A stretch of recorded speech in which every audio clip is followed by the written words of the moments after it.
Hello and welcome to Doubles and Trebles. It's time for another racing update here on the channel. You got me, Matt Pieman Hill, in the presenting chair, and Adam Smiddle-Smith, our resident racing expert, on hand to deliver yet another Guineas update. If you've been following our Guineas updates this year, as you did last year, thanks very much for tuning in. We are now in race week, big races this weekend, excitement palpable here on the channel.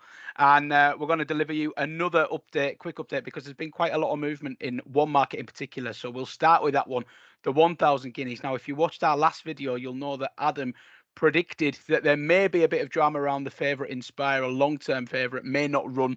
There was a drift suggesting as much. And he also flagged up Discoveries as the value selection. Well, I can't believe I'm saying this. Both predictions have been found to be true because Inspiral was withdrawn and Discoveries is now a best price 6-1. So Adam, talk to us. You've got one right. Yeah, it doesn't happen very often, Pieman. So far on the weekly selections on Twitter, there's been 4 selections and 4 losers thus far, none of which have placed. But at least on this little anti-post update that we did last week, yeah, Inspiral was drifting on Betfair. I mean, there's no inside information, there's no rocket science to it. But yeah, there were no bulletins, there were no positive bulletins, and then there was a little bit of an interview on Friday, Sandown. Oh, I saw that. Very underwhelming interview, wasn't it? One of the guys linked to Cheveley Park, James Richardson, maybe I've got that wrong. Yeah, basically not very positive at all, and said that she's had a hiccup and the winter's not been straightforward. And then basically unreported by the racing media until Sunday, when John Gosden confirmed that she wasn't going to run. And that was approximately 8 days of Betfair drifting with no comment from virtually anyone. And then the trainer says she's not running. So I was taking her on anyway, but obviously the 11-4, 5-2 favourite coming out of an anti-post classic market is going to cause a major shake-up, and it has done. I mentioned last week Discovery's 10-1 was the best value. She's now 6-1 best price. That'll probably be gone by the time you're watching this video. It really is 5 or 11-2. Yeah, I still think that that, you know, I'm happy with my position on that, if you like. But the absence of Inspiral is going to mean that we might get a bigger field than we was anticipating probably this time a week ago, Pieman. For example, Wild Beauty, who won at Newbury for Godolphin, on one of the trials at Newbury, it looked like she was going to France, and yet there was a declaration. 5-day decks were today, Monday, and she's been left in. Aidan O'Brien has had long-term second favourite, Tenebrism, who is now favourite. She's obviously been left in, but Aidan O'Brien's left a couple more in. Tuesday, who he specifically said a few weeks ago she was going to be held back for the Irish equivalent. We said that from the get-go. Really nice horse, amazingly bred. One of the best bred horses you'll see all season, as lo and behold has been declared at the latest declaration stage on Monday. And there's a third horse from the O'Brien yard, another that's lovely bred, a full sister to the Minding, who won this race and many other Group 1s in her career. She's been left in as well, so he's left free in.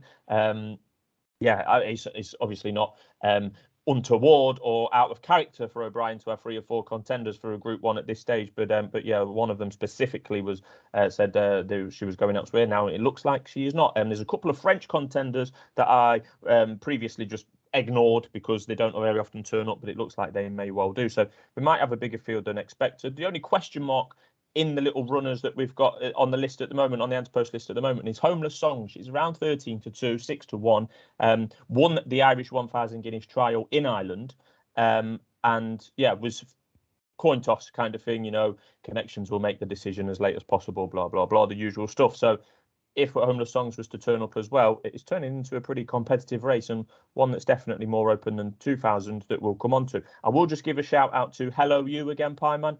I think this is the third time I've mentioned this lady. In all 3 videos we've done, she's still available as we speak right now at 40-1. I think she's almost certain to run.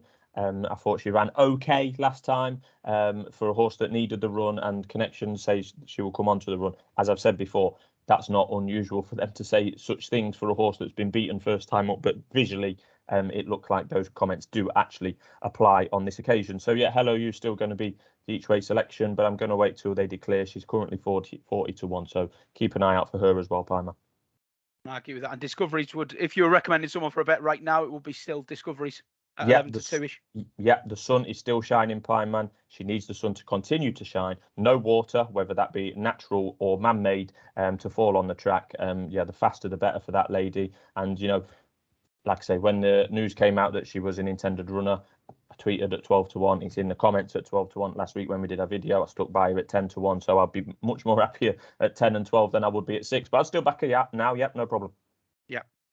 Well, I'm Southern based. I'm nowhere near Epsom, but I can tell you that the sun is shining. No, you don't want to be near Epsom anyway. I want to be near near Newmarket on this occasion. Yeah. I'm nowhere near there either, to be fair. But it's been very, very dry down here. Long may it continue. That is the 1,000 bucks. Then we should just give a quick mention to the 2,000 guineas, but there hasn't been too much change in the market since we last spoke. Native Trail a shade of odds on now. Yeah, that's right. Yeah, nothing's changed since we last spoke, Pieman. But yeah, Native Trail was, I think, after his trial win was around 6, went from 7-2 to 6-4 ish.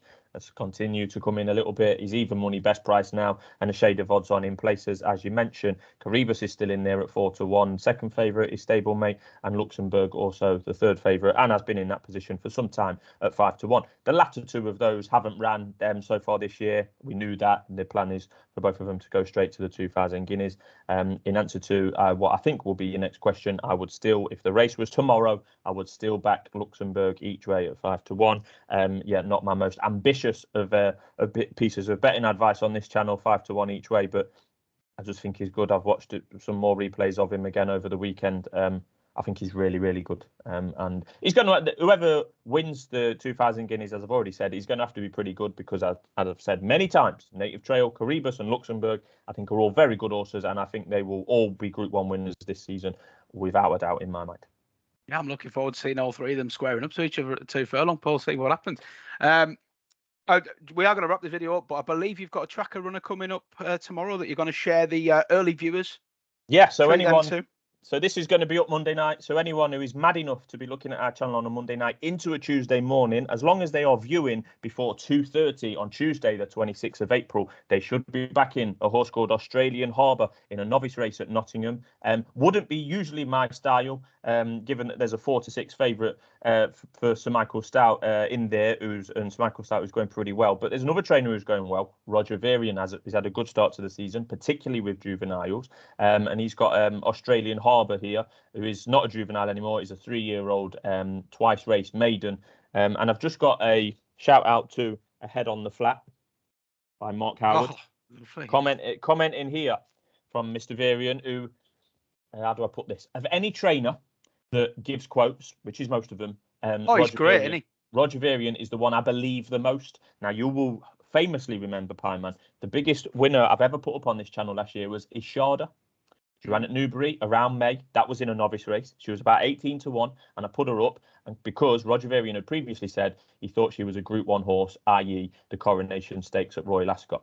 He was right. She went off at 18-1. Australian Harbour, 2:30 at Nottingham, is 10-1. The quote from Mr. Varian is quite simple. I like him. We are expecting him to improve as a 3-year-old. He had a couple of runs last year, didn't pull up any trees. He's bred to be better as a 3-year-old and beyond. And I think he, with experience, he's the most experienced horse in the field. Yeah, fingers crossed that Australian Harbour might go well. And like I say, Roger Varian currently operating at 23% this in the last 14 days. Yeah, echo those comments on Roger Varian. I watched an interview with him on ITV Racing and thought the insight that he gave was just so genuine and believable compared to some of the stuff you hear spouted around. It's it's a real pleasure to listen to. So yeah, look forward to watching how that one gets on, Australian Harbour. And just before we wrap up, just want to give some shout outs to people who have been commenting on our anti-post videos. So big shout out to Night Owl, Joe Wall, regular viewer, Taurus, Joseph Connolly and Alex Mansfield. Please do keep your comments coming. Obviously, we're on race week now, so let us know where your money is going. And whether we'll be back before the race again remains to be seen, probably dependent on schedules and dependent on market movement. But either way, keep your eyes peeled on Doubles Trebles Twitter, which is Doubles Trebles _. Adam will have all his selections on there and probably some more Saturday losers for you. But hopefully the anti-post selections can do the business. We're certainly on at the right prices. So thanks very much for watching. We'll see you again very soon.